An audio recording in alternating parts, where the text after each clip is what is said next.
250. Hey, everybody. Today is January 17th, 2017, and it is my day 250. 250. And I just wanted to, as always, just make a quick video, hopefully quick. A bit of news yesterday. Out of curiosity, I was going through my health insurance plan, and I noticed that under transgender benefits, they had a table that said effective from one date to another date, and then they had something else. So it was like from this point on in a paragraph, and it's something that I didn't catch. Usually you flip through and you see a table or something, and it says limitations, and that's what you get. But here's the deal. The small print basically said that as of a certain date, all transgender surgeries are considered regular surgeries, within reason, and specifically gender confirmation surgery or gender conforming surgery counts as any other surgery, like an appendicitis or a hip replacement or something else. And it still has some of the rules that go along with it that you would expect according to the WPATH standards of care. Getting a letter or two letters in a period of time, whatever else. But the cool thing is that's a heck of a lot different than what it was previously. And so just to run down the thought, I was like, okay, well, what would it take? Where would I go and who would I see and what do I need to do? And so, I had never really put surgery down on paper. I had never written down step A, step B, step C until yesterday, which is what I did. And so in the interim, I've reached out to a couple different surgeons' offices just for information gathering. I noticed that a few of them have a weight requirement or a BMI requirement, which unfortunately I am not even close to being. And I kind of doubt that, given my body structure, that I could ever be below the required BMI. But it's one of those things I have to try. And so it kind of gave me a little bit of incentive today as far as walking and exercising. I went by the grocery store last night and bought rabbit food, for lack of a better. My problem is not junk food. I just don't eat. And so I need to increase my metabolism. And by doing that, we'll be with carrots and whatever else. So. Which probably will help out other things too, losing a little bit of weight, but also just nutrients, your body getting the nutrients that it needs. But it's, that is a huge obstacle, is the BMI requirement. Because again, as I'm 6 foot tall and the BMI chart is just it screws up where people are like really, really small or really, really big. It's good for an average person, but not on the ends of the spectrum. It's kind of like a bell curve. The curve in the middle, it's okay, but on the sides, it's way skewed. You could be 6 foot tall and weigh 250 pounds and be considered obese, and yet you look at the person and they're skinny as a rail. So that's where I think the number, when I first read it, it really kind of made me sad, because it's like, oh, well, I can't do that. Or, it's going to be a huge lifestyle change for me to do that. So, and if it's possible, then that's, hey, I'll try it. But you just have to be reasonable. And then the other thing, if you think about, to get down there, I would have to lose 130 pounds, let's say, at a half pound a week or a pound a week.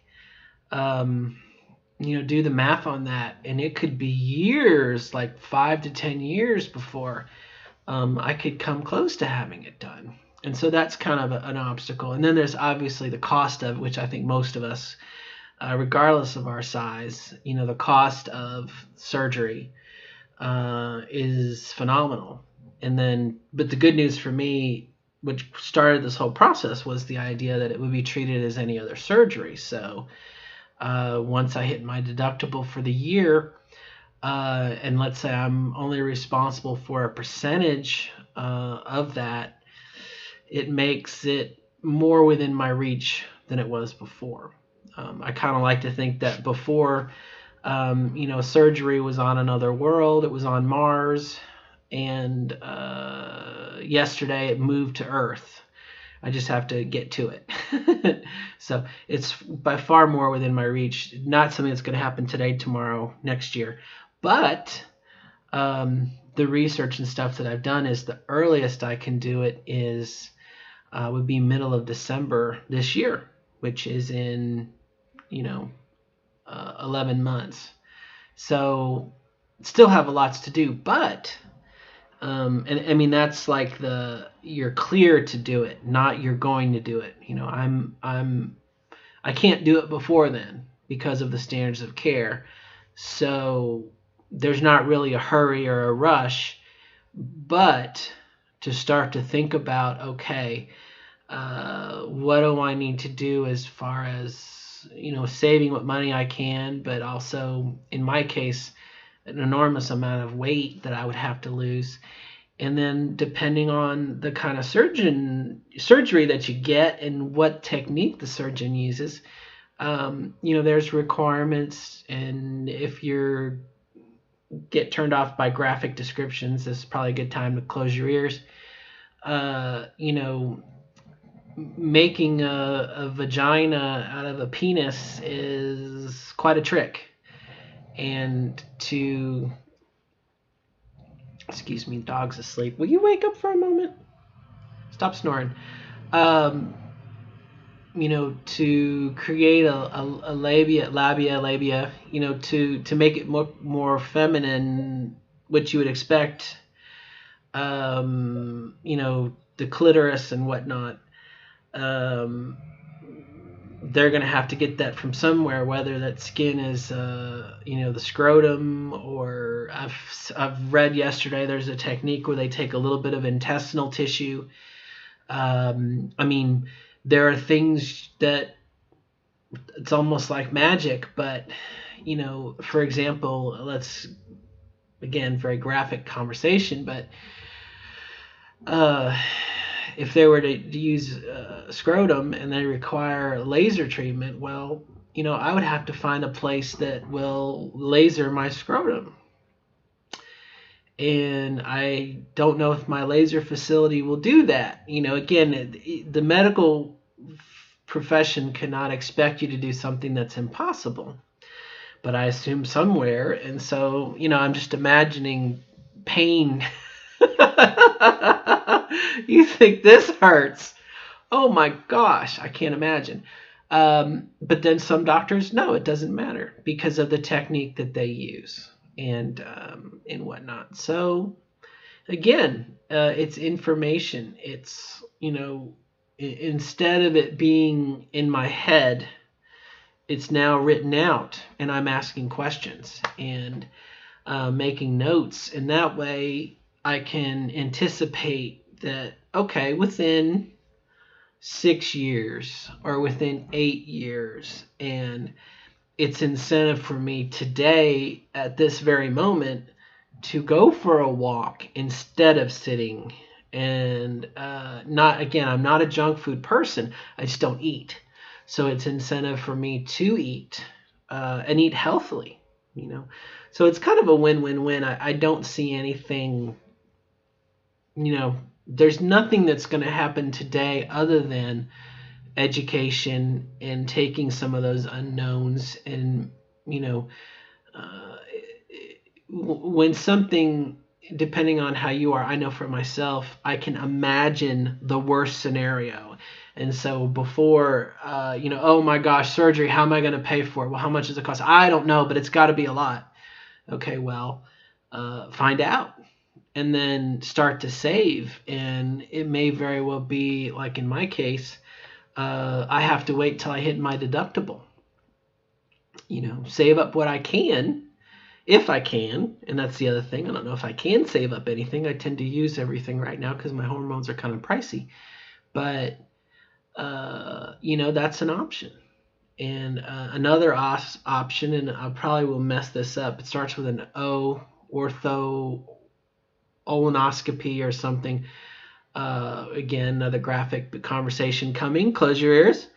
Where they remove the testicles. They remove the, it's basically removing gonads. Gonads! No, basically removing the gonads, and so you're not getting the testosterone in your body that you were, and so would it be an advantage to get that done, and then that way I'm not paying out the nose for the hormones. You don't need so many. You don't need you need less hormones if your body's not making testosterone. So that's there. On the other hand, some of the research that says that it's actually better to wait until you're gonna do the labiaplasty or the vaginoplasty, and I apologize if I'm murdering those words, because of the threat of the scrotum, becoming like necrotic tissue, that it's gonna lose some of its elasticity. And so again, these are things that are, again, when they're unknown, we really can make them bad, or I can imagine them to be bad. When once I know what they are, then I can come up with a plan, and that way I'm not caught unawares. Does that make any sense? So, that's really all that's going on. A slight hiccup with my hormones. My hormones were increased, the dosage, which is, again, above and beyond normal, what a normal woman would be going through, and so I have to get a prior authorization. And I'm used to it by now. You get that hiccup, and so we're trying to working through that. And so, it's kind of frightening in a way. To think that I'll be out of hormones in like 2 days and I have none. You get so used to having comfort, like they're on, they're okay, they're in my, I have them when I need them, and now it's like, well, I may not have any, and not like I'm an addict, but I need my hormones. So anyway, other than that, that's it. I hope all is good near you, and we will catch up with you later. All right, bye, my friends. Bye. Good luck.